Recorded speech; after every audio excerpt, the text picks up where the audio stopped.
Thank you very much for the introduction, and good morning to all of you. I would like to thank the organizers, and particularly the TMX group, for sponsoring this event. I always think it's important that we meet face-to-face in an industry that is relatively small and narrow in its specialization and brief, and certainly exchange ideas and views about the market and how we tread the difficult, sometimes, conditions. We operate in a very cyclical and highly volatile segment of the market, so we have to be cognizant on that. And in our 20 years now coming on of independent investing operations and sector investments, we have learned to be defensive when the market is negative and broaden the length when the conditions are ripe for opportunities and investments in the space. By way of expanding the background on sectors, it's a specialist investment management firm, and we run a number of investing strategies, open and closed mandates. But we are also very active in the corporate finance side, helping some of our investee companies raise financing primarily for development stage projects or for restructuring situations. And very often, depending on market conditions, this can be quite difficult and narrowly focused, so we have to address the situation of the marketplace as it happens.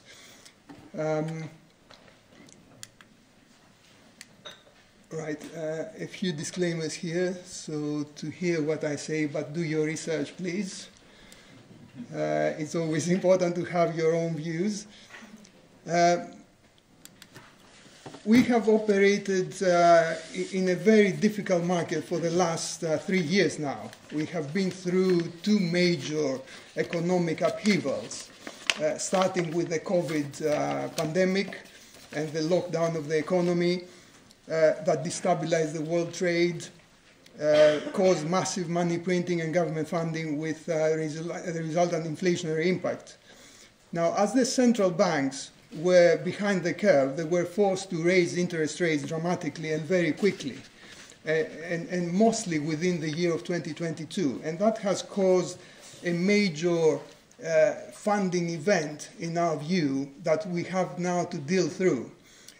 One very important indicator of what happened in the general economy, and possibly what could be something that the economy has to work through, is looking at the household savings. And this is for the US data, which obviously doesn't reflect necessarily the entire world, but it is quite telling. As the old adage says, if the US sneezes, the rest of the world catches a cold. So you can see there how the pandemic exploded the so-called household savings. Obviously, people stayed at home. They had not many things to spend their money on. The government supported the population with massive stimuli programs. And that persisted for the next couple of years. But what we have seen, which is quite alarming, is the so-called rebound. And we saw it this summer when people went on holidays excessively. The tourism sector and the travel sector was very buoyant. And people appear to have spent a great chunk of their household savings in the process. And that reflects, obviously, the broader market, the overall economy. So it's a very broad brush indicator. But that to us is a little bit of an alarming sign that if the consumer starts tightening their belt anytime soon, because they face the cost of living crisis, they face higher interest rates on their mortgage payments and all sorts of pressures, that could be a drag to the economy.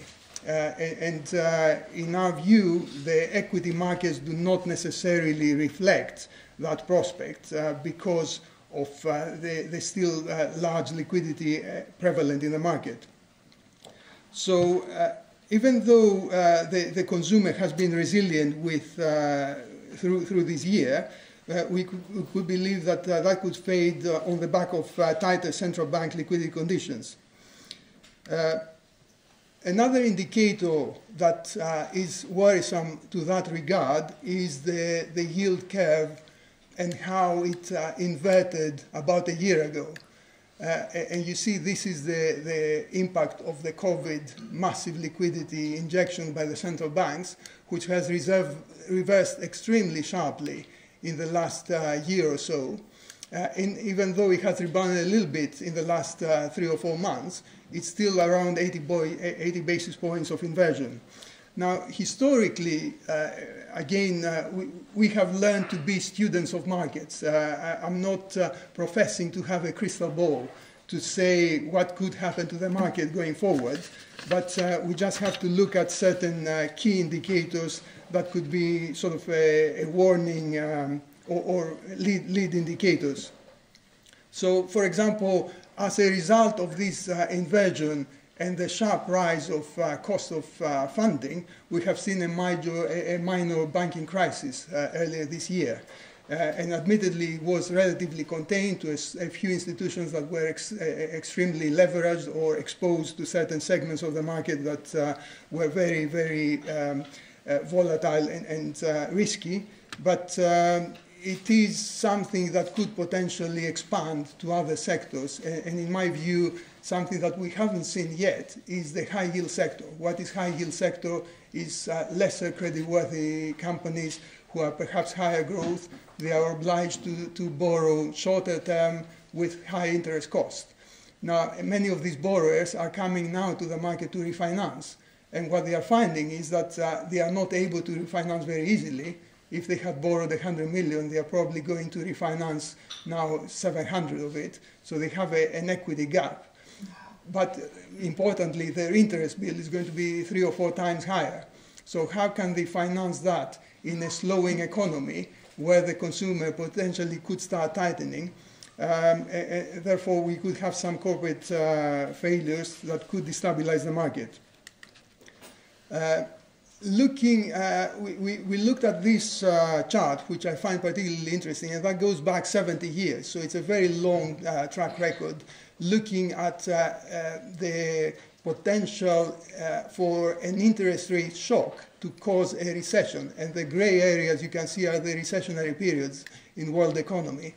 And you see here the massive shock that was induced by the COVID situation and the resultant liquidity funding by the central governments, and how we are now at fairly dangerous levels of slipping into a recession. And some indicators, some economists indicate that such interest rate shocks precede an economic recession by anything between 12 and 18 months. So we are almost on the cusp of that, if that is any indication, looking at the past. As they say, the past history might not repeat itself exactly, but it kind of rhymes. So we have seen that new mortgages have slowed significantly. Rental rates have shot up dramatically. The property sectors are in trouble already. And therefore, the high yield sector, in my view, could be the next shoe to drop and could lead the market conditions.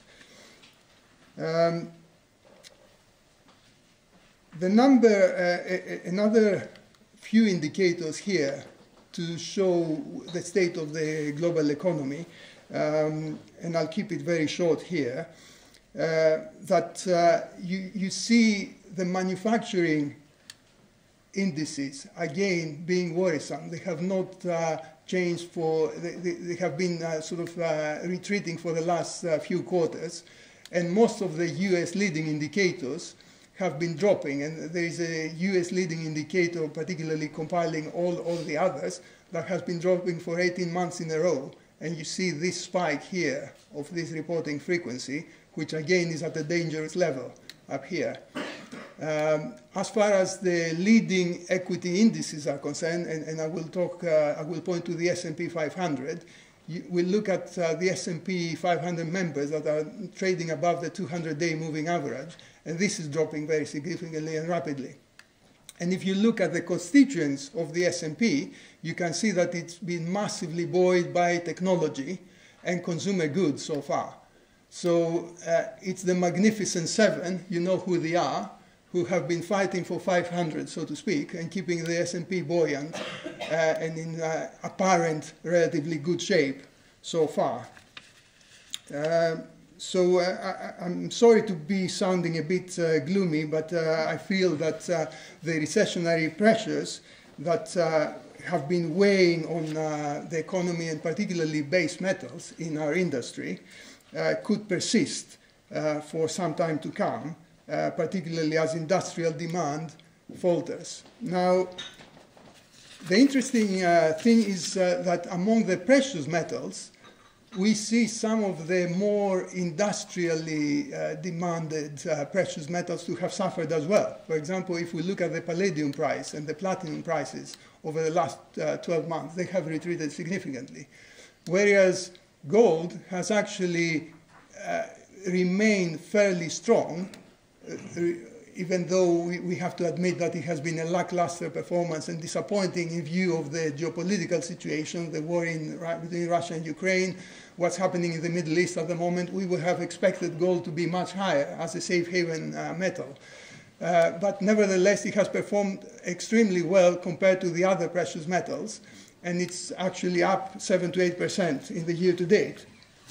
So the explanation for that is that investors, particularly the generalist investors, have been sitting back. They have not been willing to engage in the precious metals trade, in the safe haven trade. They have been lured by the high interest rates offered by very safe treasuries and other state sovereign bonds. So if you can earn 5% money on risk-free assets, why invest in anything else? But if the situations change and they sense that there is a more risk aversion in the market, the equity markets are in a turmoil, we could see the generalists stepping back into gold and add to the buying of the central banks, which have been very, very strong and prevalent in the market in the year to date. Particularly from emerging markets or Asian markets. The Chinese central bank has been a very strong buyer of bullion. Some other central banks from the East have been buying.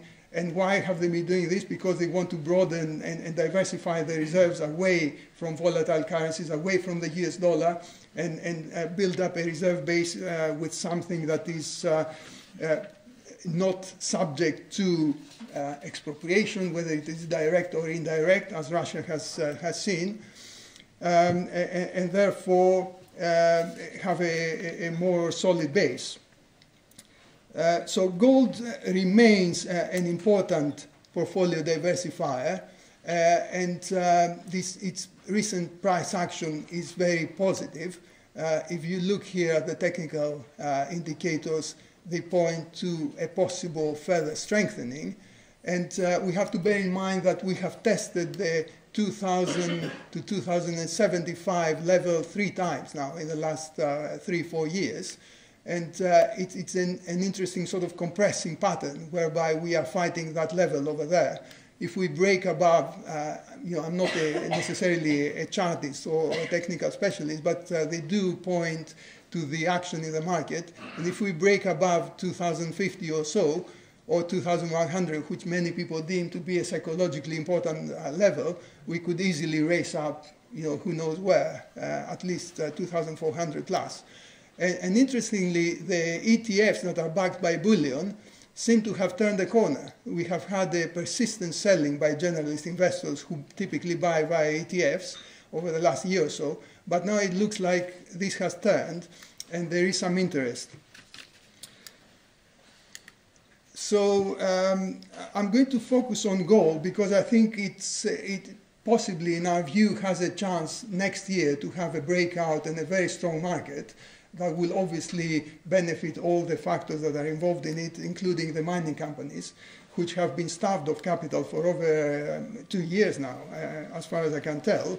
And that could be the turning point for some more activity, particularly corporate activity.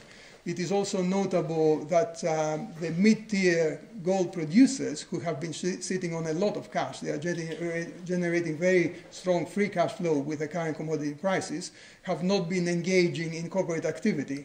And why? Because the management teams feel that if the investors are not going to reward them for investing in an earlier stage or more risky project, why should they do it? They'd rather sit on the cash, pay a little bit of dividend, and carry on happily.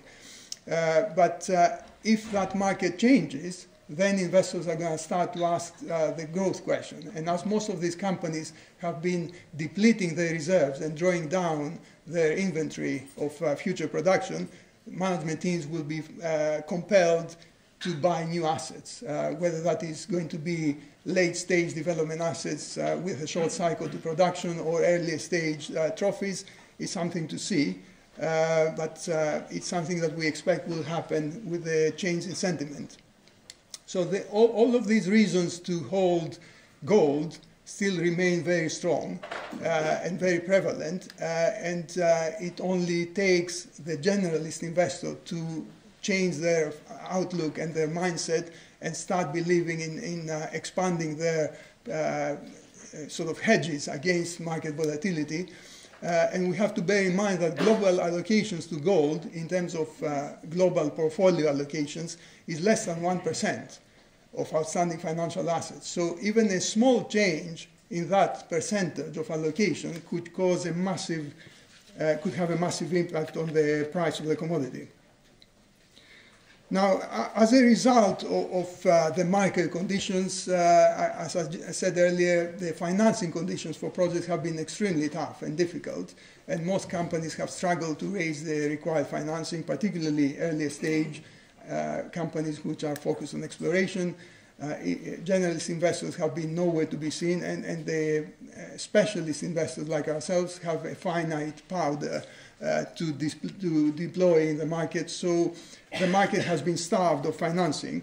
But we believe that once the sentiment changes, particularly with the impact of a higher gold commodity price, we could see that sentiment change very quickly. And we know that this sentiment can change literally within a few months. And then there is a big financing window opening that could help a lot of the projects move forward, particularly with peer consolidation.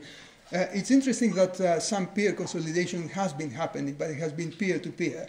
For example, recently we have seen this week, in fact, Calibre announcing the takeover of Marathon, which Calibre being a Nicaraguan-focused producer, which has been generating very strong free cash flow and has the capacity to finance projects. And they have taken advantage of the weakness in the market where Marathon has struggled to finance its Valentine project. And therefore, by combining the two companies, now they might be able to generate value and progress that asset to production. So once this sentiment changes, we know that the shares are going to outperform the metal. Not only because of the depressed market conditions that we have faced for the last couple of years, but because of what has happened in the industry. Most miners have placed cost control on top of their strategy, and they have that is for the producers, obviously, and they have generated a lot of cash with the high commodity prices, and they are sitting on strong cash reserves. But they have also depleted their reserves, and they have utilized some high-grading activities in order to reduce cash costs. But this high-grading activity cannibalizes mine life and sometimes the longer-term economics. So if they want to address the growth of the portfolio, they're going to have to move into medium-term projects that can have a short lifetime, a short life to production. So financing for exploration and development of earlier stage assets has been limited, but that could change. But in terms of upside, the operational gearing of a mining company compared to the commodity should help the shares outperform in a rising market. Importantly, we have always focused on politically safe jurisdictions. As far as we are concerned, politically unstable territories will remain out of bounds for most investors for the foreseeable future. I'm not talking only about Russia and the Stans and the Central Asian republics, but even more developed but less stable territories like Bolivia Even Argentina is a little bit suspect at the moment with their economic conditions. But the careful filters that most financiers and investors will tend to apply in looking at a prospective investment in a project, in a developer project, is that they get full disclosure. You need to be very clear in laying out the parameters of your strategy and what is it that will drive the development of the asset. And that's not only the resources, it has to do with how the asset could be developed towards production. Is it going to be a phased approach? Is it going to be one big shot? And how can this be financed effectively? The location of operations obviously important, so it has to be in a mining district with proven operations in the neighborhood. People, key management teams that are successful not only in the commodity but in the region of operations. So we can see the track record, we can see that there is the leadership to push a project forward. The deposit type and in terms of the geology, grade is king. High-grade projects are extremely attractive, particularly in weaker capital market conditions. That would drive the return on capital. High grade is usually much more profitable, so investors tend to like it. And then obviously the balance sheet. How well funded is the company? How capable is it to raise the capital required to finance the project? And does it have any commitments and liabilities? Royalties and stuff under encumbrance on the assets tend to be a drag, tend to be a little bit of a shade in analyzing a project and its capability to move into production. So these are the things that any presentation has to refine on and focus the impact for potential investment, and hopefully the market will do the rest. So with that, I would like to thank you and wish you happy investing, and happy to answer any questions you may have.